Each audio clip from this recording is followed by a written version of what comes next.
sua vida por Cristo. Tanto entregar toda a sua vida enquanto ele estivesse vivo, como dar a sua vida, no caso de se doar para morrer. Então, não importava qual fosse a situação em que se colocasse Paulo, qualquer situação de sofrimento, qualquer situação de quase morte, ele estava disposto a fazer qualquer sacrifício. E quando os mártires que vieram depois de Paulo davam sua vida, também eles iam com a certeza de que aquilo que eles tinham acreditado durante a sua vida não foi em vão. Os mártires, eles não iam para fogueira, eles não iam para tortura, não eram jogados aos leões, e lá eles se arrependiam. Olha o que resultou a gente ter acreditado em Jesus, olha o que resultou a gente ter, olha no que deu a gente ter ficado com essa nova fé. A gente poderia estar de boa em qualquer outro lugar, mas não. Quando eles viam a punição, a tortura chegando, parece que aquilo só confirmava que eles estavam do lado certo. Aquilo só alimentava no coração deles que o caminho que eles tinham escolhido era o caminho correto. Então, eles iam para a morte com a sensação de que estavam fazendo a coisa certa. Então, essa frase aí, eu sei em quem tenho crido, é uma frase até que Ellen White usou quando ela estava... Acho que foi até a última frase que Ellen White falou antes de morrer. A última frase dela foi essa: eu sei em quem tenho crido.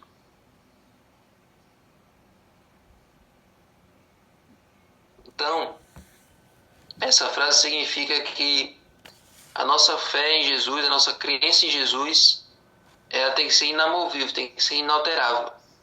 Em qualquer fase da nossa vida, em qualquer situação que a gente passe, até no leito de morte, a gente tem que confirmar em quem nós cremos, em quem nós depositamos a nossa confiança em nossa vida. Então, os que dessa forma renderam a sua vida pela fé, declararam ao mundo que aquele em que acreditaram era capaz de salvá-los plenamente. Então, os 3 amigos de Daniel na fornalha também sabiam que Deus poderia livrá-los. Eles sabiam que Deus poderia operar um milagre ali e livrar eles da fornalha, como também poderia não fazer isso. Então, cada mártir tinha o mesmo pensamento dos hebreus na fornalha. Se Jesus quiser nos tirar disso aqui, ele tira. Ele pode nos livrar. E se for da vontade dele que a gente sofra isso aqui, a gente sofre também. Se ele quiser nos livrar, ele livra. Agora, se ele não quiser, também nós não vamos sacrificar nossos princípios, sacrificar nossa fé para ser salvos dessa condenação. A gente vai até as últimas instâncias, a gente vai até a morte, mas nós não vamos renunciar à nossa fé. Então é esse mesmo pensamento que nós devemos ter hoje. Essa mesma desprendimento, essa mesma coragem que nós devemos desenvolver hoje, enquanto nós estamos em período de liberdade religiosa aqui no Ocidente. Lá no Oriente já tem um país, na janela das 40, que matam quando você diz que é cristão, né? Aqui, qualquer perseguição que você sofre não é nada comparado ao que os missionários sofrem naqueles lugares. Então nós temos que aproveitar enquanto estamos num país laico, enquanto estamos num país que deixa a gente pregar à vontade, embora as pessoas ainda sejam duras, e talvez com o tempo estejam ficando cada vez mais duras, mas isso é profético, isso aí é o amor se esfriando, isso aí é a dureza no coração, o secularismo está aumentando, mas nós devemos aproveitar esse momento de liberdade religiosa que nós ainda temos aqui. Os Calebs ainda podem alugar uma escola, fazer um evangelismo lá, ainda podem colocar os cones na metade da rua, colocar as cadeiras na metade da rua, colocar um telão na parede de alguém, chamar os vizinhos para assistir. A gente ainda pode fazer isso. E quando isso for proibido? E quando isso for crime? Quando falar de Deus for crime? Qual será a nossa reação? Será que as pessoas, os que antes eram pregadores, agora vão debandar? Vão desertar da fé? Ou é aí que eles vão confirmar a fé deles? É aí que eles vão mostrar a sua intrepidez, a sua coragem? A coragem não é não ter medo, é enfrenta apesar do medo. A coragem é você demonstrar a sua posição quando tudo está contra. Quando tudo está a favor, você não tem coragem, você está só, né? Então, vamos continuar aqui o texto de Ellen White. É-nos assegurado que os atalaias verão com seus próprios olhos quando o Senhor voltar a Sião. Nos é assegurado que os atalaias eram quem? Os atalaias eram aquelas pessoas que ficavam em cima da muralha das cidades para olhar de longe e ver quando é que vinham os inimigos. Então, no contexto da Bíblia, os atalaias são geralmente chamados, é como são chamados os pregadores do Evangelho. São os sentinelas, os vigias. Então, nós temos o conhecimento do futuro através das profecias, e o nosso dever é alertar as pessoas com relação à urgência das profecias. Nós somos chamados de atalaias. Então, nos é assegurado que os atalaias verão com seus próprios olhos quando o Senhor voltar a Sião, quando Jesus voltar. Também é dito que no tempo do fim, os sábios entenderão. Quando isso se cumprir, haverá unidade de fé entre todos a quem Deus considera entendidos, pois os que realmente compreendem com correção devem também compreender em união. Vamos entender isso aqui. Aqui está falando sobre unidade no tempo do fim. Existe no mundo religioso, uma proposta de todas as igrejas se unirem. Claro que isso é quase impossível de acontecer porque tem muitas diferenças doutrinárias que ainda impedem essas igrejas de se unirem. A Assembleia com a Presbiteriana, com a Pentecostal, com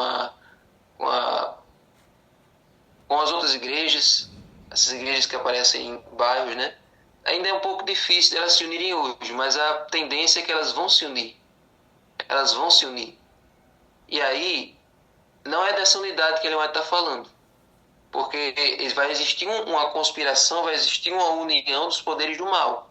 As igrejas vão se unir em torno de um dia de guarda, que vai ser o domingo, e aí essas igrejas protestantes apostatadas, a mesma coisa que desviadas, elas vão se unir com o espiritismo e vão se unir com o catolicismo. Então é o romanismo, o espiritismo e o protestantismo apostatado ou desviado, dando as três mãos para se unirem. E essa profecia é aquela profecia da besta, o falso profeta. Enfim, é aquela profecia do dragão, a besta e o falso profeta se unindo. Esses três poderes do mal, as três rãs, exatamente, irmão. Então, essa profecia mostra que o mal vai se unir. Os poderes do mal vão se aglomerar para perseguir aqueles que estão do lado dos mandamentos de Deus. Então, se vai ter essa união do mal, também tem que ter a união do bem. Os seguidores de Jesus precisam estar unidos para passarem por esse momento de perseguição, esse momento de prova nos últimos dias. Se hoje estiverem desunidos, se hoje estiverem cada um defendendo a sua própria bandeira, cada um lutando pelo que é seu e não pensando no bem do outro, como é que nós esperaremos ter sucesso quando o mundo estiver unido contra nós, se nós não estivermos unidos do lado de Deus? Então haverá unidade de fé entre todos a quem Deus considera entendidos. Nós somos entendidos, nós temos a verdade. Pois os que realmente compreendem com correção devem também compreender em união. De considerações como essa, torna-se evidente que o estado perfeito da igreja aqui predito ainda está no futuro. Logo, esses dons não completaram ainda sua obra. Então, Ellen White, infelizmente, coloca que o estado perfeito da igreja ainda está no futuro. A igreja ainda tem muito que melhorar. Nós ainda temos muito que melhorar. Então, o Espírito Santo ainda não pode ser derramado agora se nós ainda não estivermos com o espírito de unidade, se nós não estivermos com o espírito de companheirismo. Enquanto cada um estiver com pensamentos egoístas, enquanto cada um estiver pensando apenas em si mesmo, enquanto não for um só o pensamento da igreja, enquanto a igreja não agir como uma pessoa só, enquanto não for o desejo de todos buscar o Espírito Santo, enquanto só entrarem 25 pessoas no Zoom, enquanto numa vigília só chegarem menos de 20 pessoas numa vigília para buscar o Espírito Santo, enquanto a maior parte da igreja for só para eventos, for só para passeios, mas para a parte espiritual as pessoas não se interessarem, o Espírito Santo ainda vai esperar mais tempo. Mas não podemos deixar que ele espere outra geração se converter. Ele não pode esperar que outra geração, deixar para outra geração receber a Juacerude. Nós temos que receber ela nessa geração. A gente não pode deixar passar dessa. A gente não pode esperar que os líderes antigos da igreja morram e fique apenas a geração nova. Para essa geração aí entender isso aqui, ainda vai demorar muito tempo. Então, é preciso haver um reavivamento e reforma em nossa vida, para que a obra avance, para que o Espírito seja derramado e para que Jesus volte. Então, tudo depende de nós. Nós temos que tomar essa decisão. E que o Espírito Santo possa incomodar a gente, para a gente renunciar ao mal, renunciar aos pecados, para que a gente faça uma mudança total em nossa vida, para que a igreja possa ser unida, para que a igreja possa ter um pensamento só, de espalhar o Evangelho e de assim esperar que o Espírito Santo nos capacite para proclamar o alto clamor. Então, que esse possa ser o nosso pedido, nossa oração todos os dias. Amém? Amém. Vamos orar. Senhor Deus, aqui, Senhor, o Senhor nos chacoalha, aqui o Senhor nos sacode, aqui o Senhor chama a nossa atenção para esse erro que nós cometemos, e te pedimos, Senhor, que essa maior necessidade nossa, que é a necessidade do Teu Espírito, possa ser sentida com urgência por todos os membros da igreja. Não só por aqueles que estão aqui no Zoom, não só por aqueles que participam de alguma vigília, mas por todos aqueles, Senhor, que um dia aceitaram o batismo, que hoje estão na igreja. Por favor, Senhor, que todos possam sentir a urgência, a necessidade grande de estarmos contigo. Porque não adianta nada a gente fazer um reavivamento aqui, avivar esse grupo de pessoas aqui, sendo que a maior parte da igreja está dormindo. Eu sei que o Teu Espírito só vai ser derramado sobre aqueles que estão buscando, mas nós queremos que todos estejam buscando. Nós queremos que todos aqueles que estão na igreja também busquem junto conosco. Então, Senhor, incomoda eles. Toca no coração deles, Senhor. E nos ajuda a nos mantermos firmes com a verdade que nós aprendemos até hoje, e que a perseguição não faça a gente desistir, nós possamos ser firmes tanto na bonança quanto na tempestade, para que possamos um dia receber a coroa da vida. Amém. Fique conosco, em nome de Jesus. Amém. Amém.